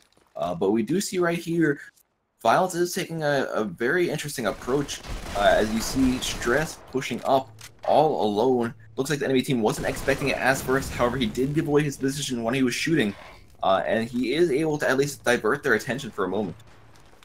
Yeah, I mean, this works out so well for Violence before, just sneaking around the side of ASW, disrupting and really putting the boot home. Seems like Ra1 is of the same mind as Violence. Actually only ahead by 2 after all of this, as Moonlit picks up their extra kill. Maybe ASW can fight back into this, as Violence maybe overstretch to try and take over the whole map. Violence going to lose some players, making the score getting tied up between both sides. ASW still going to be trying to hold on to this back portion of the map, still going to be trying to use these snipers to their advantage. But yes, they might have a player push up every once in a while, maybe to equalize the score. But for right now, they're just sticking with what they're strong with, and that's the fact that they have incredible snipers on their team. D-Pat, the shining star of this game, stepping into the spotlight with aplomb. 10 kills, 1 death, basically keeping ASW alive with their performance alone. That lack has been white hot all game long, but Stress taking them out could spell trouble for ASW. ASW taking the lead and going to be trying to hold on to it. However, Violence Ixer is able to actually get that trade right back, and we do start seeing some closer range combat as some players from Violence have gotten up close and personal. XR can't quite get the last kill through, and Polo able to make the punish on to the heavy class, of course. That Slack able to pump out max damage as ASW start to pull away with the lead, now ahead of Violence by 3. This is the big hope for ASW. They could somehow go toe-to-toe and maybe even overwhelm Violence. This has been a really interesting game on Vantage, with the teams varying up the strategy, but it looks like Violence may have found the key. Yeah, we did see ASW trying to stick with what they were strong with, and that was the fact that they had a lot of snipers, a lot of good snipers on their side. But Violence was like, okay, we're going to try to counteract that fact, rush up close, and use what we're strong with, and that's the fact that we have very, very good close-range combat players. You even had some players like Ixer actually switch to the heavy class, which is quite odd to see on this map. But it did work out in the end. They were able to actually take back a 4-point lead over ASW, and their lead keeps on growing. ASW's hopes may be evaporating here, because yes, the adaptation of violence to these changed circumstances is admirable, and so far it seems to be working out pretty well. Ra1 and Stress on full time. ASW hope pruning duty. 1 minute 30 left to play, and Violence's lead just keeps on growing. Polo will be back in, but each one of these 1v1s that Violence takes puts them further and further ahead. We see Violence just holding on to this back portion of the map. ASW tries to get some trades back, tries to force them out. We do have some players starting to switch to some recon classes as well, but is it too late? Will we see ASW actually be able to make a comeback here, or will Violence have complete control over this match with the advantage they have gotten themselves? Ra1 just with ludicrous numbers right now. ASW fighting back, but with a 4-person roster, it's going to be tough. Ra1 just able to go in and make the punish again and again. I don't think ASW have been able to keep up with any kind of defensive postures of their own. We are still getting kills coming in, but I think Violence may well have done enough to secure their spots in our grand finals today. Only 20 seconds left in this game. Only 3 kills needed from Violence to actually secure that position. Will they be able to do it, or will Violence somehow choke up? We do see Ra1 still trying to push in, ASW still just trying to hold back, and only 1 kill left remaining for Violence, and Ra1 is the one to secure it. Wow, well, you won't see a closer 2-0 semi-final. ASW fought heroically, but ultimately it was not enough. Violence forced to dig pretty deep into their bag of tricks, and Ra1's performance in that game was absolutely crazy. 16-4, undeniable. D-Pat unable to keep up with all those deaths. For now though, we'll have to bid farewell to ASW Violence Advance, and we will draw our Facebook giveaway winner. So, with that in mind, our Facebook winner is Heriberto Gonzalez. So please do post your dog tag and your platform. We'll be moving on to Mob Crush for our next giveaway. But for now, we'll head to break. We'll catch you guys on the other side.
Alright guys, we are just waiting on potentially our second semi-finals to get started. So while we do, please do come and join us on the rooftops. I think Haxor has had to step away for a second, but hopefully he'll be back to join in this game. As always, ESL 1, 2, 3, your passkey to fame and fortune. Oh, there we go. Excellent. Ha. Aha! He returns, and also the first person to return. Impressive. Yes, all the usual nonsense. Haxor, what's in your bag of tricks this time round? I might go back to that boss class I was using earlier. You know, I was in second place, but then my game crashes, so I'm kind of disappointed with that. But we'll see if I can. I'll see if I can do a bit better. Let's see if I can actually, you know, maybe stay in the top 3 with for the entire game. I believe in you. Hero Gaming Simon has mixed feelings on the subject with a sad face and a happy face in the same utterance. I don't know. But yes, please do come and join us quick, because we may well be moving on to our other semi-finals between Bang, Fam and the Royals, which we will have to update you as to whether or not it is going on at the moment. Which of the two teams will face off against Valence in the grand finals today for the €100 prize pool, and of course the potential shifting of the #1 seeding for the monthly finals. There we go. Roxman and Vision, welcome to the game. We shall start once we've got 6 players in attendance. Well, for any of the guys who are new to the stream, Hax, would you mind going through what your super secret sauce will be for this game, if it's a repeat of last time? Since it is a team battle, at first I'll have to hope I have some pretty good team members. So, you know, all y'all who are watching right now, maybe some of the people who got knocked out want to join up, feel free to do that. And feel free to join the blue side. That is step 1. You need to have a good team for team battle. But I will try to put in some performance myself as well. So I have to just make sure I'm not dying too much, not feeding the enemy team. Well, there you go. That's the first rule of team battle, is make sure your team is better than the other team. Alright, we got 6. Let's see if we can fill it out. Sorry, we got 5. Let's see if we can fill it out to 6. Of course, you can come and join in, any of you guys who are coming into this after the fact with the passkey ESL 1, 2, 3. And any of you guys who wants to enter into our third giveaway, hashtag semi on mobcrush.com/moderncombat. If you want to join Hero Gaming Simon and spamming faces into the chat, then good luck with that, and good luck with avoiding Nightbot.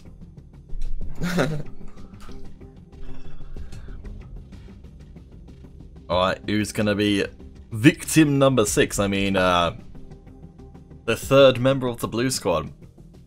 Haxor, if you had your pick of any of the people you've seen playing here today for that 6th member, or for that 3rd member of your blue squad, would you have anyone in mind?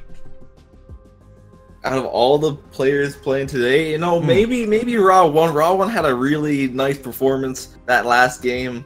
I could always use a hard carry like that. It's always nice to have. Alright, I think we might just have to, because I really don't want us to run into the next one, so we'll just start up this game, and hopefully we'll get filled out as we go. I think we may be able to join in the other semi-finals in progress, so we'll try and get as much of this team battle on stream as we can before we have to drop out and attend to our ESL business. Alright, no shenanigans this time, no tier 1 weapons, because I have to help my team. I can't be a deadweight. We'll have to put in some effort myself. Let's go see if I could do some work here. So yes, Soldier Girl has joined the admin staff for today along with Balian, and Soldier Girl saying "aye hacks" in the chat. I don't think I've actually pointed out yet that you were joined in on the stream. We've just been very lax in that regard. Oh, I didn't have enough ammo right there, but I was able to get a kill. You know, the lucky headshots always saving you. and then the bad aim not saving you as I get pushed right there. If I could take out vision here, that'd be good.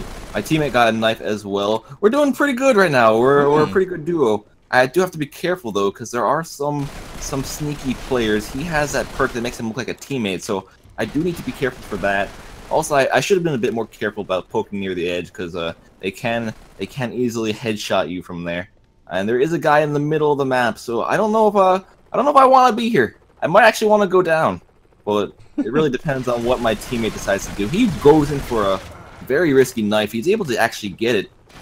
And now will I be able to defend him while he is trying to move away? Maybe for just a moment. I'm going to try to throw a nade there to try to do some side damage. And can I get this kill? I can almost get that kill. I brought him down to 22 HP. But just not enough in the end. And I got hit by someone. Or two people actually right there. I liked your play there. That was pretty smart. Interposing the terrain between you and a potential adversary. It's going pretty evenly considering. Xerix is also pulling their weight on the heavy class. 2v3 blue team. Keeping pace.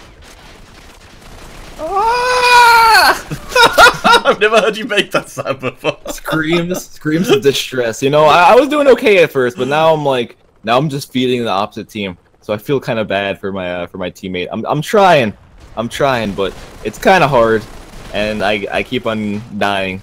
So I'm not really helping him out too much. I wish I can. I'll try to do my best in just a few moments. Like I probably should have aimed in right there on that guy. There's two people gonna target me. I just messed up my aim.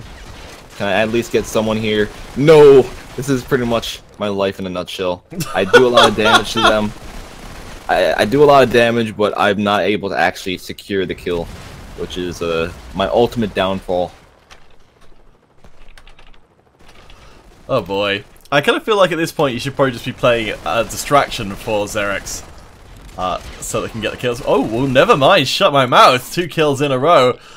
Maybe biting off a little bit more than you can chew, but still a good pick off there. All right, I have to start carrying my way. I have to start doing a bit more for my team. I did actually just steal his kill right there, but you know, either way, it's a team battle. It's all about those team kills. You got to be careful for the Slack users and users who are actually going to be trying to run around here. Can I do any damage with that grenade? No, frag grenades don't do enough. But I did try. He's here again trying to help me. That heavy player is trying to run away, but it looks like he was able to take him out. And we're actually evened up right now. I'm still negative, I believe, but I feel I can come back. I only need to get 2 more kills to actually even up my score. So we'll see if I can do that. Yeah, it's, well, blue team in the lead. We haven't actually had anyone join, so we've kept with our initial rosters. Yeah, Xerix picking up pretty well. I think, yeah, you're managing to make up for a lot of lost ground earlier on. I think the red team really need to bring those numbers to bear to really get the punish on. Oh no, the Slack! It's so strong! It's not too strong, it's just the fact that if you are at low HP, it can be quite effective. Also, there's a player behind me, which they are starting to use their numbers to their advantage. Also, since they have fast spawn on, even if you do take out one of them, they could replenish their numbers quite quickly. Yes, I think fighting in the central area is definitely favouring the red side, so they can just swarm over individual members. But Xerix and Haxor both getting some good kills from up on high. The pincer maneuver working out surprisingly well. And the red team still up for a fight, but getting punished for it. I thought I could outwit him right there by trying to stay near the edge, but I kind of pre-fired a bit too early. I thought he was actually going to run out, but he did not. I was wrong. Right now, I'm still getting carried, but I will try my best to put in some more work, get some more kills. I baited my teammate right there, but you know, any kill counts. Any kill counts. Oh yeah, it's all about securing those kills. Hero Gaming Simon says, "You can do it, Haxor!" It's very enthusiastic. Didn't use any smileys, but I'm sure that they will in the future. ABC MC5, we are playing a community game at the moment. You can come and join in if you use the passkey ESL123. Kill now, please. Ah, you're doing a pre-question question, where you say you're going to do a question, but then don't say what that question is. Is good at building hype, is Kill now, please. But always good to see you over on the Mob Crush page. Hashtag semi. You want to enter in there. I think the other semi-final has started without us, sadly. So once that is done, so will our Mob Crush giveaway be done as well, and we'll be moving on to YouTube. For now, though, the 1 minute remains, and Haxel's team, the Blues, looking pretty good for the win here. I'm in a very, very interesting spot right now in terms of fighting this guy. I was able to get the kill, but at first I got slacked into a corner, and then it was kind of hectic. But I'm doing okay. I am able to at least get some trades back, even though I am still dying quite a bit. But any trade is a good trade in my books. As you see right here, I'm able to actually get 2. If I pick up 1 more, I'll be able to. Never mind. I thought I was going to be able to pick up 1 more, but I got sniped right away. So my teammate is able to avenge me. Currently, he is the hard carry I was looking for. Yeah. 27 and 10, helping me out quite a bit. Well, this double recon setup working out pretty well. I think leading to some incredibly brutal exchanges in close quarters. As we're coming down to the last few seconds. Blue team won't make it all the way up to 50, but a very comfortable win as Rabbi kills themselves with a grenade to finish off proceedings. Wow. Alrighty. Thanks for the carry. You know, I did okay, not the best though. I feel like I could have upped my performance. I was negged by 4, but you going 28 and 11 did help out quite a bit. Yes, thank you to Xerix, who we've seen. Well, that Xerix is exactly what you're asking for. You're asking for a pro player, and that's exactly what you got. Xerix has been a big staple of the tournament scene, but for now, we will head to break. When we return, either another community game, or possibly we'll get to the finals themselves. So get your entries in the Mob Crush while you can, and we'll be back in 7 minutes or less.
Alright guys, welcome back. Our grand finals is here. The Royals taking on Violence in best of 5 action. Who's the best? We'll find out. Starting out with the museum. We have quite a few exceptional players coming in on both sides. But who has the most exceptional teamwork, that will determine who pulls ahead and who will actually win this match. We do see the Royals actually taking that first blood, taking the lead so far. Lunatic getting a quick trade back. However, will we see a team take a pretty solid lead, or will we just see constant trades? It's looking like the starting salvo going to go in the favour of the Royals, taking up position next to good old Big Head with a good vantage point over multiple points of this part of the map. Violence will have to try and find a way through as Parker picks up 2 more from the lack from range. Parker spotting one more player behind this poster board, tries to go in for the kill, but Rawan is able to get that kill. However, he gets taken out right after with a knife. Still a 3-point lead so far by the Royals. However, Violence is starting to get a bit more aggressive with their plays, as you see Rawan starting to be a bit more aggressive, starting to push in, and he picks up a nice triple kill right there, which helps his team equalize.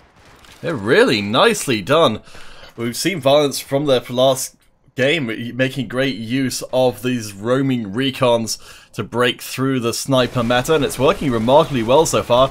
Makes me wonder if we might actually even be in perhaps seeing the potential start of a meta shift here, considering how well this has worked for Violence up until this point. Rawan getting into close quarters, and we'll be able to finish off Cheeto with a brutal knife to the face.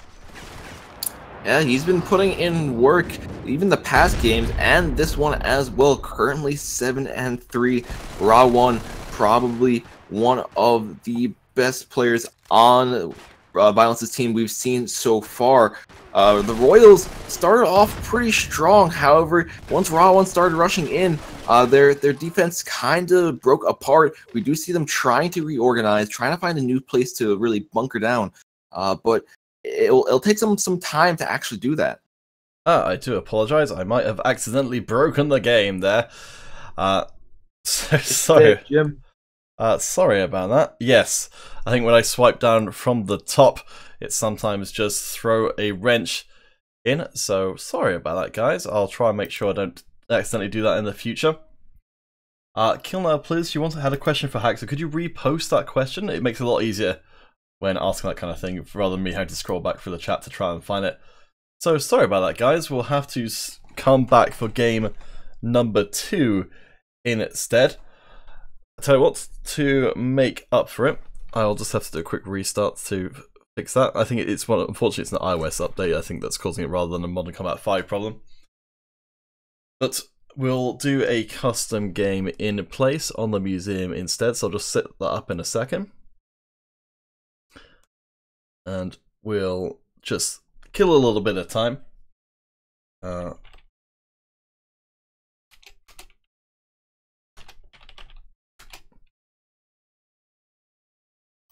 We could switch it up. I'm technically still in the game. I still do see what is going on between the two teams. Oh, if you do actually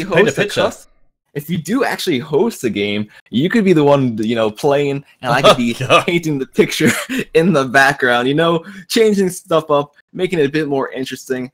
Right now, we actually do have the Royals in the lead, 28-24 against Violence. We've seen quite an interesting comeback by them. Their top players getting quite a few streaks, which did help them out in the long run. Violence still trying to do their more aggressive kind of play style. They do get rewarded slightly by it. However, the Royals just slowly starting to adapt and slowly starting to be able to counter this rushing meta. Alright, so we will set up that custom game while this is all going on. It sounds like we may not even get that much time because the ESL game is progressing, but I'll set it up nonetheless. So let's see. So what did Canopus have to say? Why does the sniper's bolt action get fast when people play in ESL of Android and iOS? Ask Haxor to tell me how to do it. I'm not quite sure what you mean. I don't think it's more so that the bolts get faster.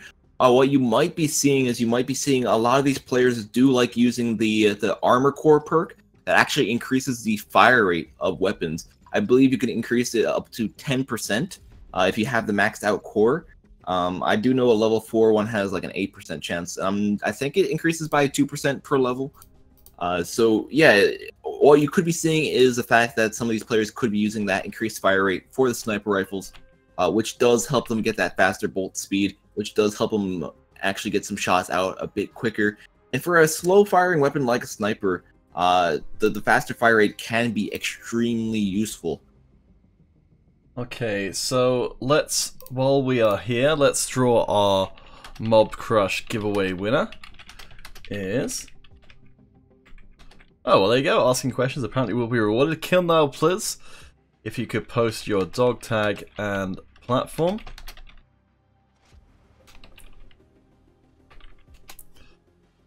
We will be moving on to YouTube for our final one of the day. And if we can get 50 guys in here, we'll run a custom game if we can fit it in before the next tournament match. Well, the score is kind of close right now. It is a 40-39. The Royals still in the lead. However, it's still a very, very close game, but only 40 seconds left. So I don't know if we would have time to get into this next custom. Alright guys, well it looks like we haven't got too many people joining anyway, so we'll wait until the end of that one and then go to break to get ready for the next game instead then. Phew! Managed to get out of playing on stream, which is all I was really trying to angle towards the whole time. Haha. Alright, so I will, while I've got the chance, set up our giveaway on YouTube. So let me just do that now. It'll be #finals starting up in just a second.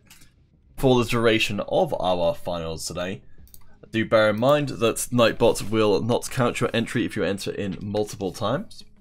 So bear that in mind. For now though, details will be coming up on screen in just a second. And we'll... let's see, Haxor, has the game ended as of yet?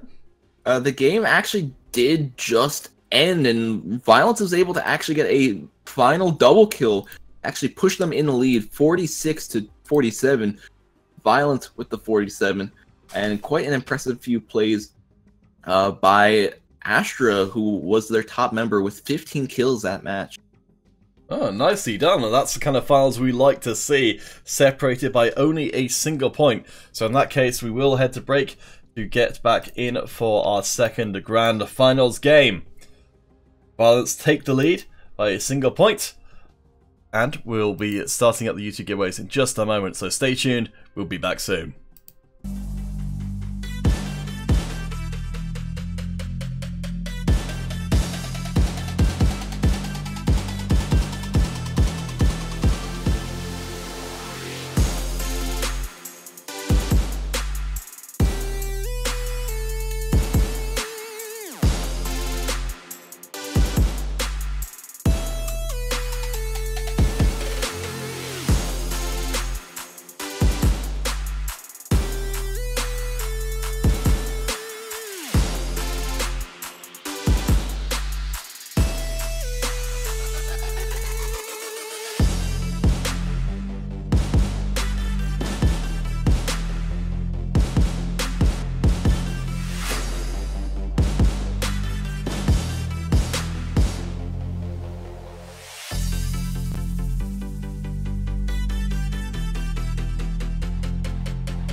Alright guys, we are back for our second grand finals game.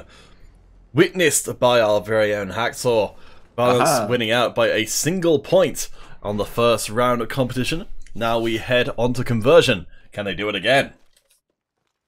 Well, it was a close game, so it's a very difficult question to answer. It really depends on the playstyle they decide to use and how Royals decides to try to counteract that playstyle after seeing it for the first time this cup. We do know Violence usually does like to rush in, does like to be a bit more aggressive, but right now, at the beginning of the match, they're taking a more slow approach, waiting to see, maybe trying to see where the positions of the enemy players are. Hashtag finals on YouTube if you do want to enter in, as the first blood falls across to the Royals fighting out of Spain. Previously, in a previous life, Team Dramas have been doing extremely well under the new Royals banner.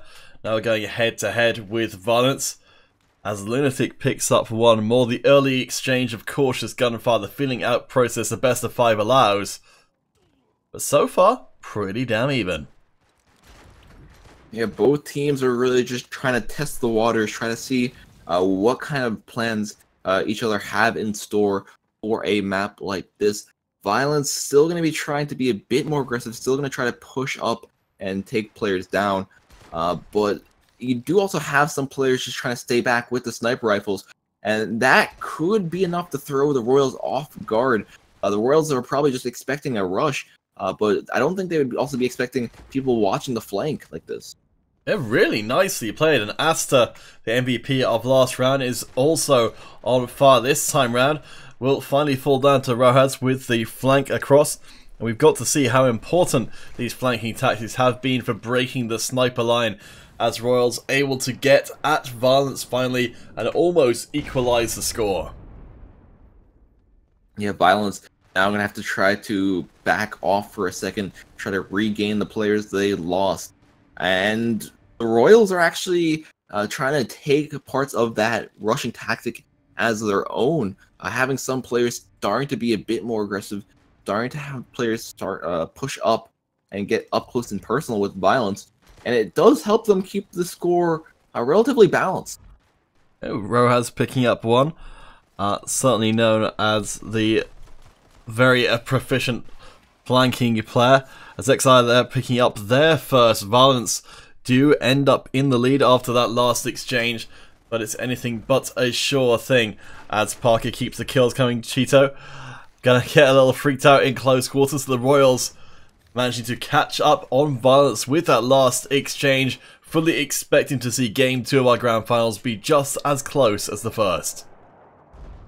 Yeah, I'm pretty surprised with this so far. I was feeling that Violence might have a slightly better advantage just due to the fact that they're a lot more adept with these close range kind of combat. But the Royals looks like they did learn their lesson from game number 1. They looks like they have been able to adjust just enough for them to stay on par with Violence, and it does make this game a lot more interesting. The Exxon, I too do love delicious water, and a river runs through this game as well, but this time it's a river of blood. Royals and Violence both getting up to that 50 kill mark between them as we cross the halfway barrier time-wise. It's still incredibly close between these two teams, and the Energy Rojas picking up a nice couple of kills here. Neither team have managed to stay ahead for long. I feel like this might just end up being very similar to the last one, where the last few kills will be the decider of this match, as you do see just both teams constantly getting trades left and right. The Royals only have a 2-point advantage right now, but that can easily get whittled down if they make even the slightest mistake. We do see Energy and Cheeto starting to build up that lead even more. So 4 points, they're starting to feel a bit more comfortable, but doesn't mean they have time to relax. XI and Raw One both picking up kills at C, as XI runs right into Energy and is quickly forced to say goodbye. Raw One with the follow-up. See where those big numbers are landing. Asta once more performing, but dying a lot. Ra1 on the recon, really where the points are coming from. But Parker makes the big denial there. The Lack able to pick up kill after kill. Ra1 able to take revenge in a surprisingly swift fashion. Yeah, the Royals just holding on by a thread right now. 40-40 with a minute and 40 left to go. The Royals, they really would want to step it up right here if they want any chance of actually equalizing the score, especially with how close they are getting to the 50 score mark. Violence with stress, the Victory of Lords member able to join them up because of Victory Lords dropping out a little bit earlier on. Has not had the same strong performance in this game round, has a chance to make up for it right at the end, but no, instead getting cut down by Cheetah. The Royals close to equalising. Parker and Energy both pick up kills. XR as well. One more will see the Royals tipped over the edge, and there it is found by Rojas, taking out the MVP from last round, Asta, and tying up the series 1 game apiece. Quite an interesting play coming out from the Royals.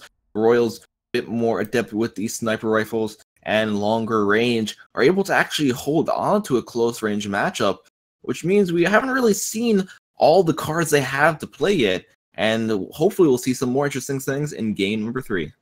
Alright guys, we will be headed to break. I've received a request from Exxon, and our response is we will be back shortly. YouTube giveaway remains in progress till we have a winner today. But now though, we'll be taking a break, and we'll be back soon. Stay tuned.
Welcome back everyone, our grand final game number 3 beckons. The rooftops will open its secrets and the series will turn as a result of this game 3. Both teams have an equal score at the moment, and it looks like we might have a pretty interesting start if the Royals actually do intend to keep on playing right here. They only have 2 of their members in the match. Yeah, that's gotta be pretty devastating, as the opening salvo does in fact leave those 2 members taking a 2v1 and covering each other's backs, leaves the Royals actually ahead, but surely this can't last if Violence can bring all 5 of their members to bear against the 2. It could actually give them a slight advantage. The fact that the Royals have more targets to actually hit, more targets to actually take down, could help them gain that larger advantage without really losing too many players right off the bat. Yes, they won't have the numbers advantage, but as long as they're getting kills, they have the target advantage. We do see Parker already putting in work. 4-0 finally does get taken down, and the rest of the Royals flood in. Alright, there we go. It's now fully off 5v5 variety. Rooftops, our destination, the fog, the long distances, the verticality of the map all going to come into play here. Which team can take advantage the best? Certainly the Royals have bought themselves a lot of space to work with their extremely strong early showing.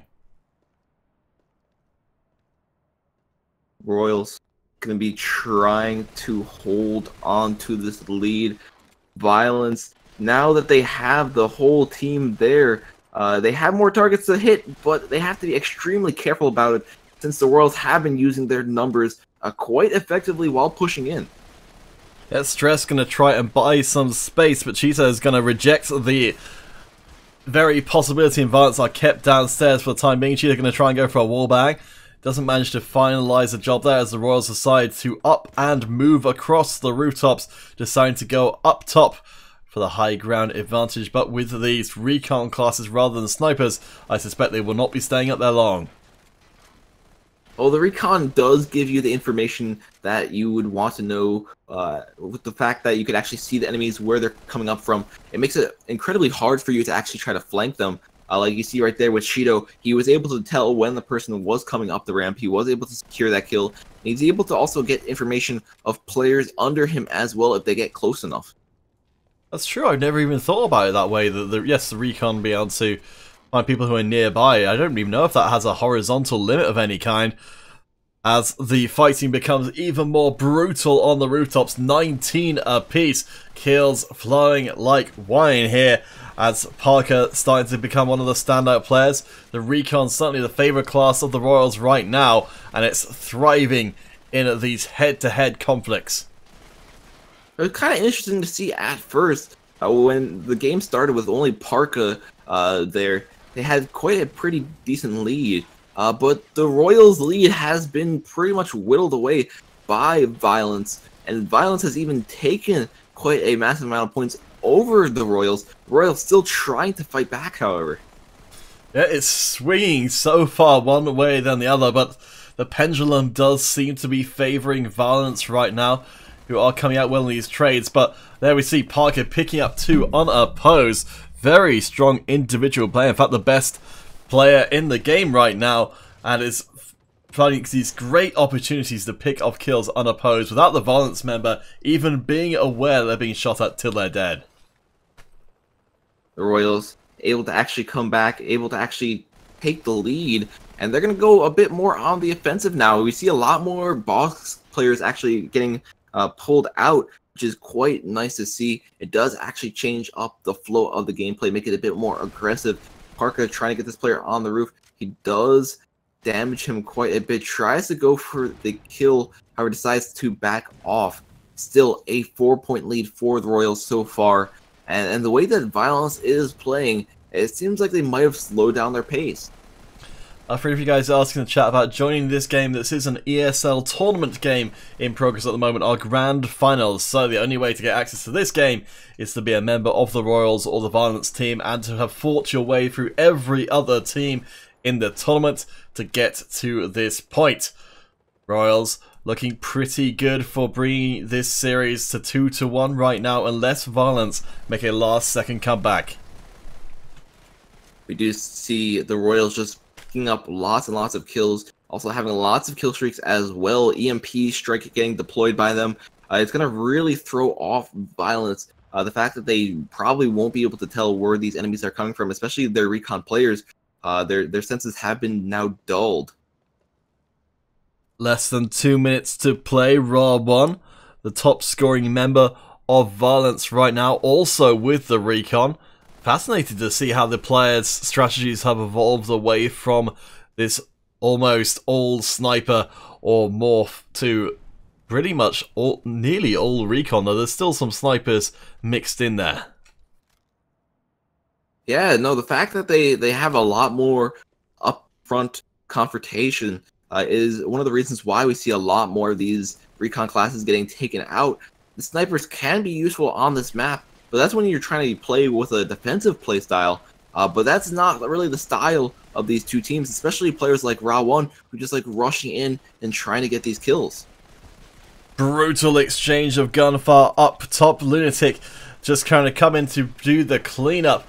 But the Royals so close to ending out this third grand finals game. Even a bad trade for them puts them closer to a win, and Energy takes the last shot, ahead by 11 to finish off game 3.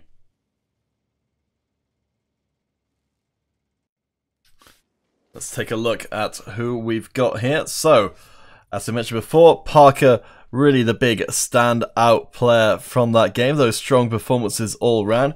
We'll be looking to see if they can continue that as we head on to our 4th map. But for now, we will be headed to break. YouTube giveaway stays in place for the moment. So, get your entries in while you can, and we'll be back soon.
Our grand finals continues as Royals now up 2 games to Violence's 1. The Spanish side, the Royals playing over on the blue. They switched at the last second, those scallywags. I'll get that changed back over once again. Hacksaw, what are your thoughts on the series so far? Now, game number 1, extremely close to going to the Royals. However, Violence was able to pull it off at the end. And we do see the Royals winning the next 2 matches. So it's quite interesting to see how Violence is, although they are competing very well, it's very, very thin. Yeah, I mean, this is exactly what we want from a grand finals. Extremely competitive. Of course, now we are on to Scramble. We are seeing the adjustment of strategies.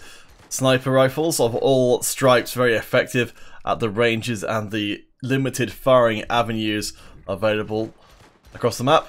Parker, the captain of the Royals, leading by example in that previous game, ending out 16-6. We'll see how well they do now, the action taking place at extreme range.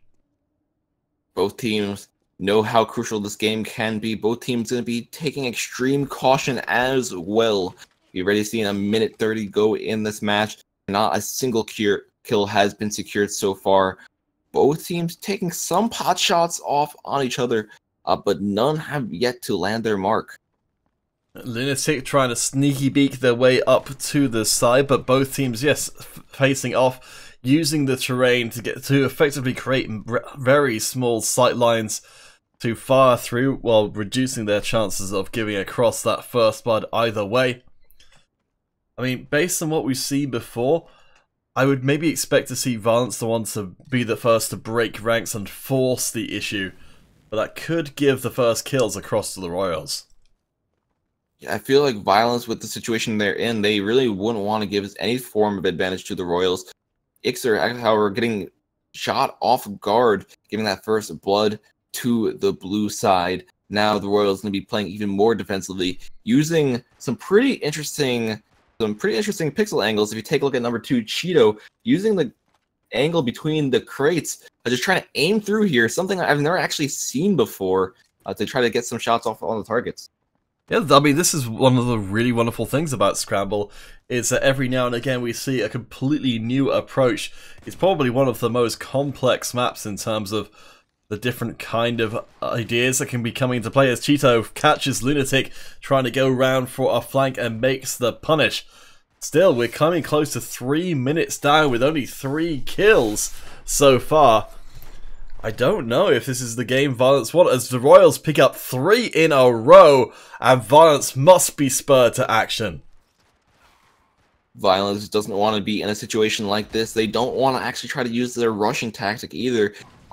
Though it worked out okay in previous matches, that was when they were on maps that weren't as wide open as this. As you see, when players from Violence just run out into the open, it's just a feeding frenzy for the Royals. Royals constantly picking up kills, already up by 9. Wow. I mean, talk about a map favouring the play style of a particular team.